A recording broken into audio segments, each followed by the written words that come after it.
Hey everybody, how's it going? I'm Sethum and welcome back to another episode of Raid Shadow Legends. And for the next couple of days, I will be just making some videos for Raid Shadow Legends, as I am playing this and I am trying to grind up to get some goodies out of the events that are currently running. And so that's going to be my focus. Obviously, I'll be grinding this throughout 2-3 days, and I'll be covering the days that I'll be at work as well. So that is the plan for the following few days. With that being said and done, I'm going to oh dear, nearly lost my voice there. I'm going to start working towards getting Rhazin. I've got all the champions needed. I just need to level them up and ascend them, and once I get to that, I will get my hands on Rhazin. I do need Rhazin, so this is what I'm currently working with. As you can see, I have been more or less leveling up chickens to start working towards getting more level 60 champions. I've got a handful, not enough, not diverse enough, and so I can do this champion right here and I can do Rhazin. I've got what I need for them. I've already taken them out, as you can see, and I'm about to start grinding to get these guys to the stage where I can actually use them to fuse Rhazin. So that's the plan. It's kind of sad that I will have to fuse Lich and then obviously use Lich to fuse Rhazin. Lich is one of the more better champions in here, and I could definitely use a Lich, but hopefully at some point in the future I will end up pulling one. This is what I currently have in the vault, so let's get this orc out. I'm gonna have a look at everything else. So that makes 2 of the epic champions basically almost at the ready. She needs leveling up, she needs to be ascended, and then she's ready to go for the fusion. That particular champion over there is not really all that useful. As you can see, I've been doing the champion training event like mad. Currently I've just been leveling them up, but then I will start upgrading their level and start using them as chickens. So that's the plan. That's what I've been doing the last couple of days.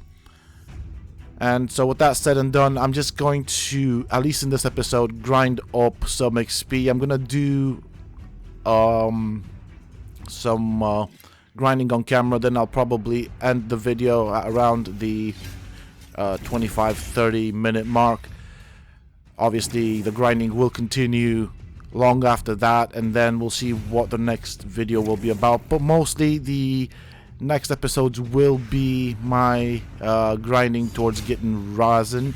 I could do with a Rhazin. I need something that can act as a tank. I don't really have that.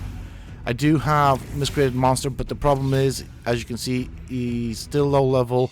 He takes damage quite a bit, and the other thing is I also do need to get better gear, so I'll probably also spend a lot of time in the dragon dungeon trying to farm up some gear.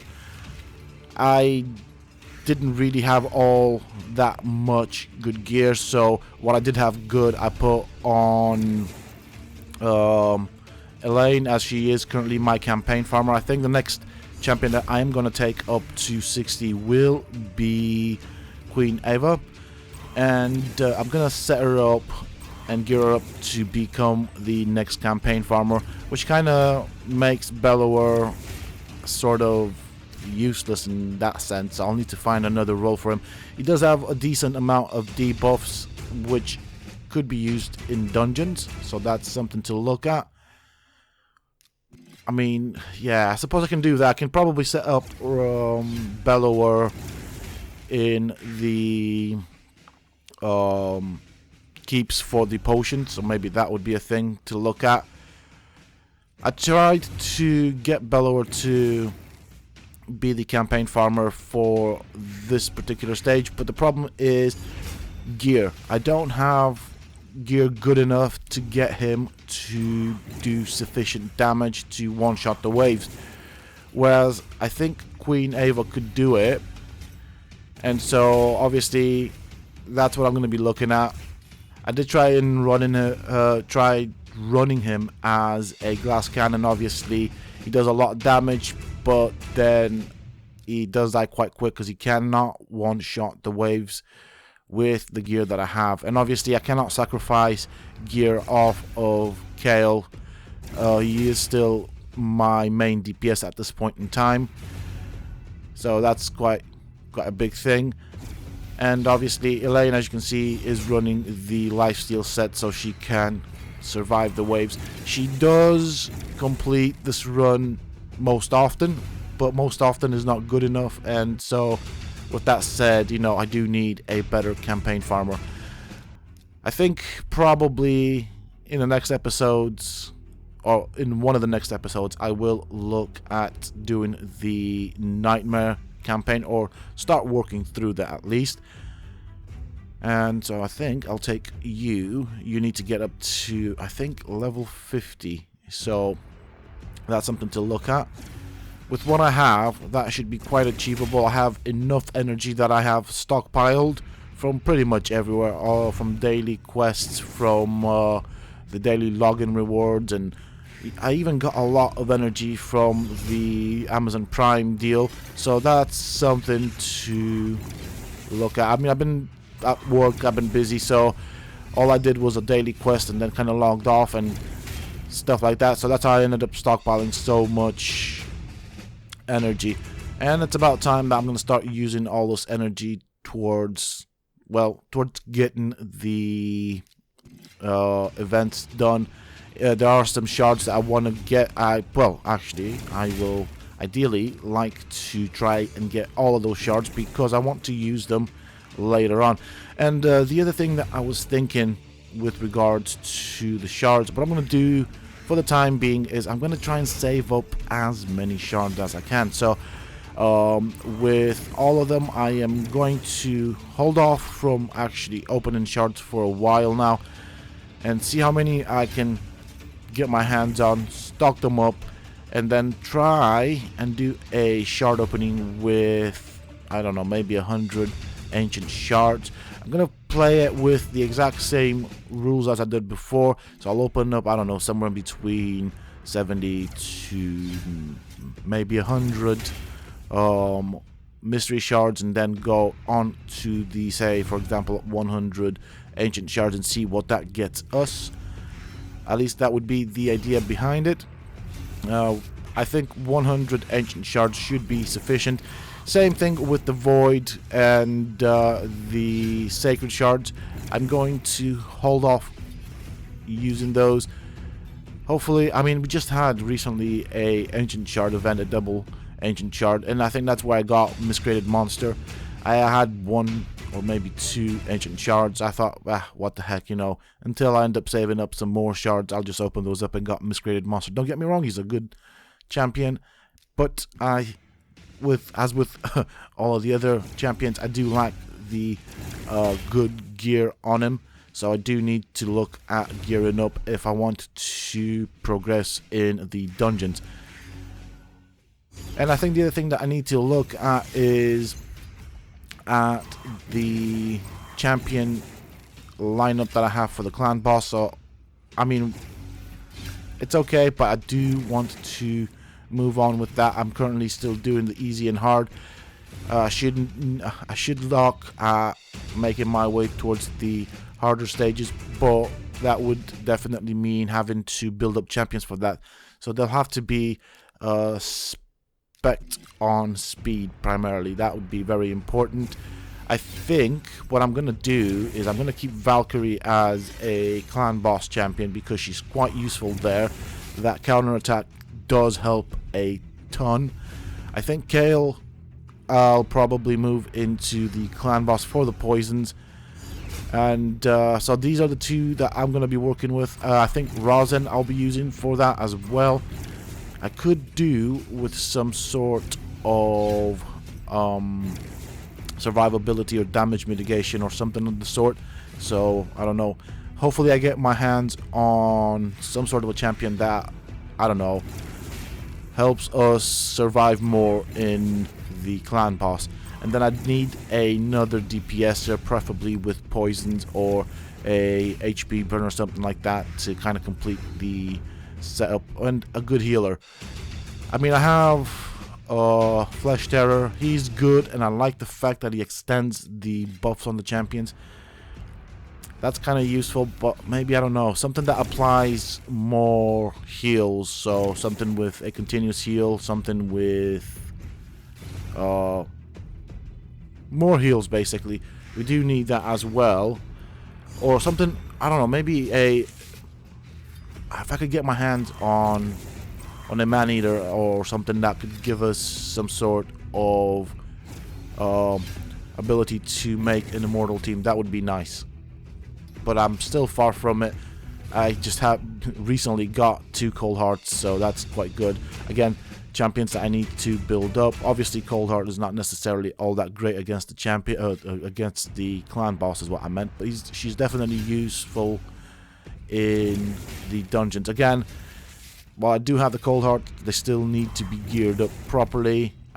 Put on whatever I could, but that means I need to move up from the 3 and 4 star gears to 5, 6 star pieces of gear, which is what I'm currently running. It's more or less 3, 4, and if I'm lucky enough, a 5 star gear. But yeah, so that's where I'm at currently with the game.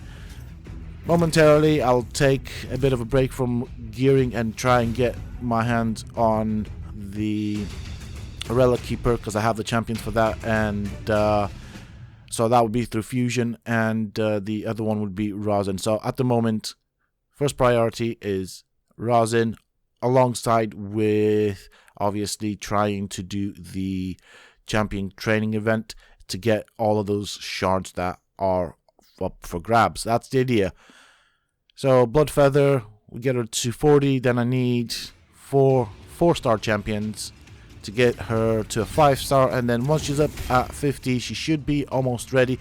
I'll also have to farm the potion keeps to get plenty of potions to get their ascension to the right level, and once that's done, I will obviously film and record the fusion for Rhazin, probably a few videos of me leveling them up, and that kind of sorts that. I reckon, and I do hope that once I fuse the, I think it's the Relic Keeper, that's another champion that can be fused. Once I fuse him, I hope that once I get to that mission to fuse a specific champion for that fusion, that it counts that. It should do. I don't know why it wouldn't, but hey ho, you never know.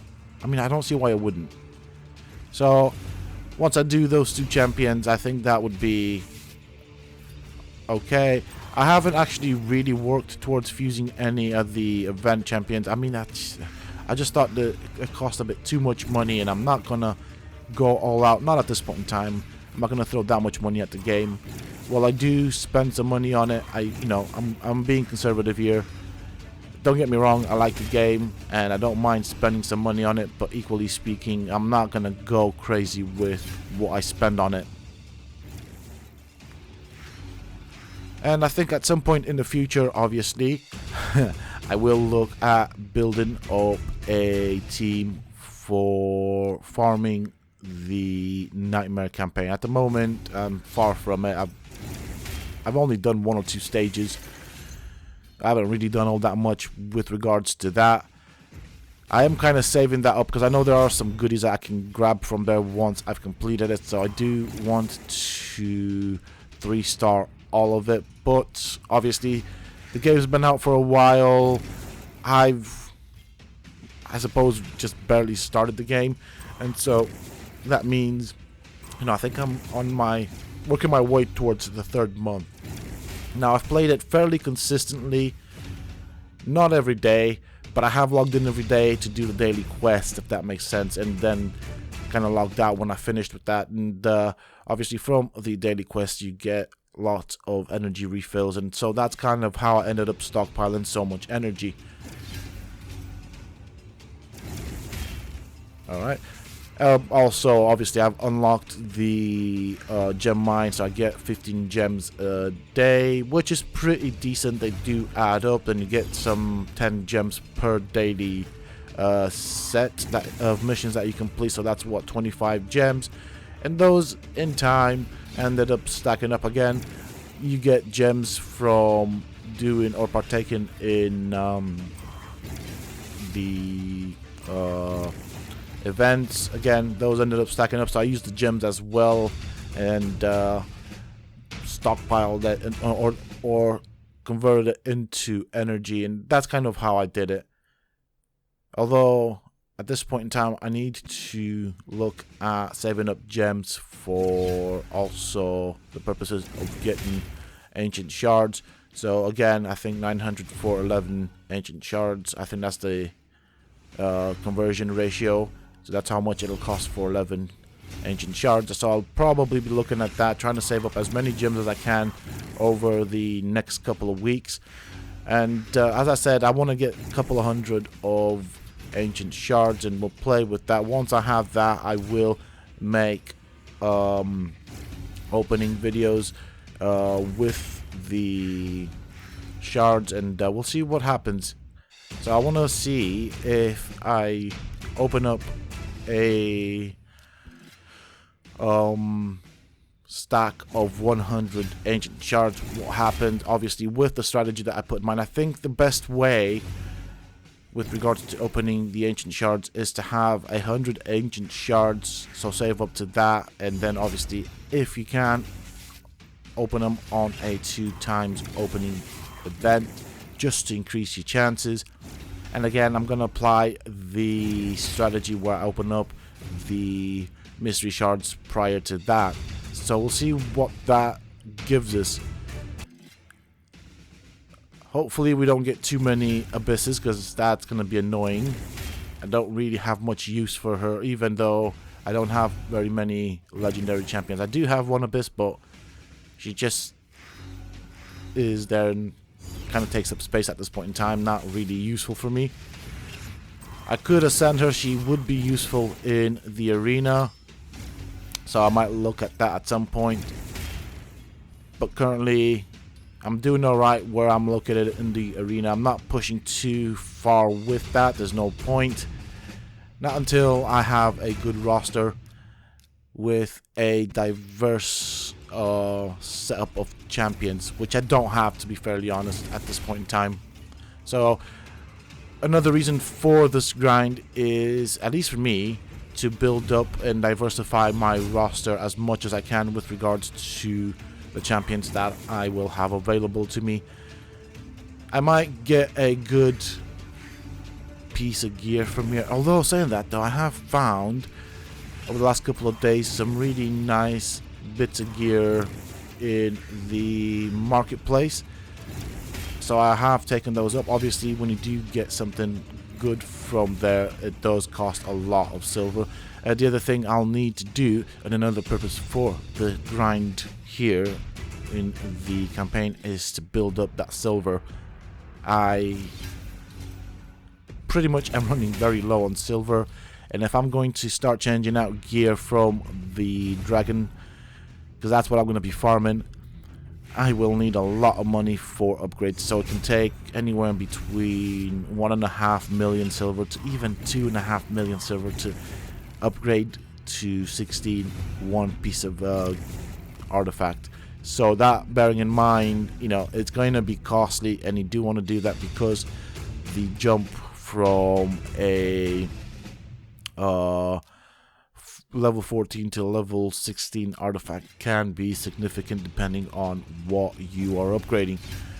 And obviously those benefits will make, or the benefits of that upgrade will make a massive difference in the game.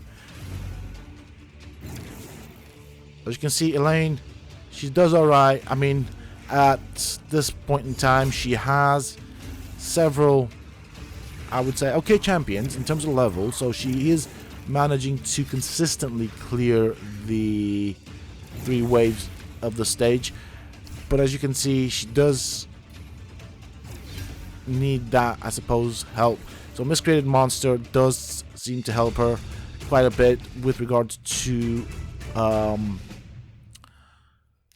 decreasing the amount of damage she takes. That's where the problem is.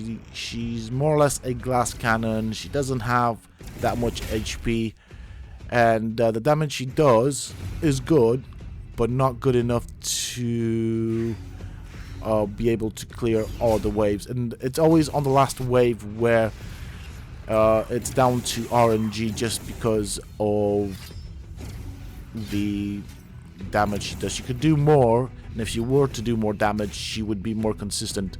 But at the moment, it is what it is. This is what I'm working with, and as you can see, I'm doing alright, and not that bad. So I'm farming stage 3, stage 12-3.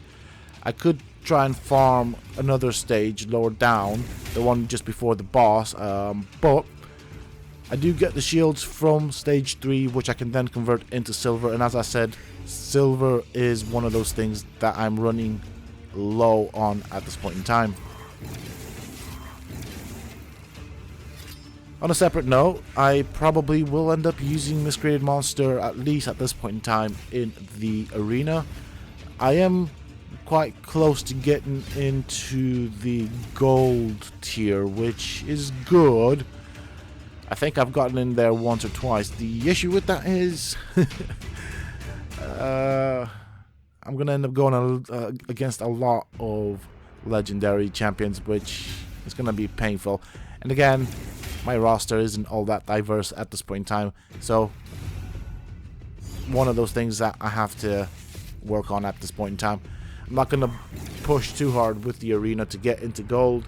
I'm going to stick to silver for as long as I can until I set up my champion comps and diversify my roster. I do have several, well actually I do have quite a good amount of champions, so I can work with something. I've got something to work with on the bright side, because I do want several compositions depending on what I'm going to be going up against.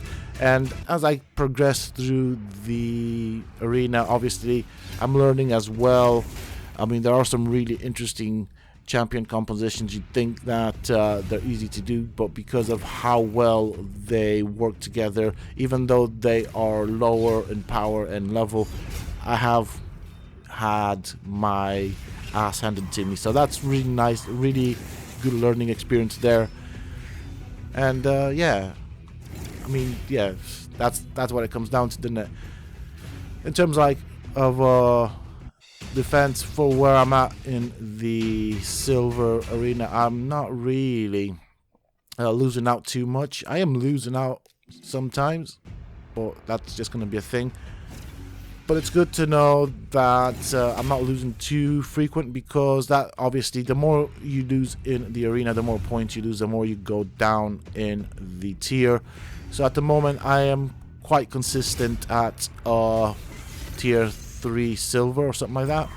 Or is it tier 3? Something like that. Because it goes, what? It goes 3, 4, 5 or something like that. I'm not sure. I can't remember off the top of my head. That goes to show you how much I've actually focused on the arena. But I'm somewhere in between, in the middle, in the silver arena. I should have probably paid more attention to that, but I didn't, because I didn't focus all of my time and energy on the arena at this point in time. Right, so we need another champion to prepare for the Rhazin fusion. I know I have several here that are required. I just don't know. Ah, there we go. I see ya. So you need to get to level 40, and then obviously once he's there, I will need to get potions and ascend you as well.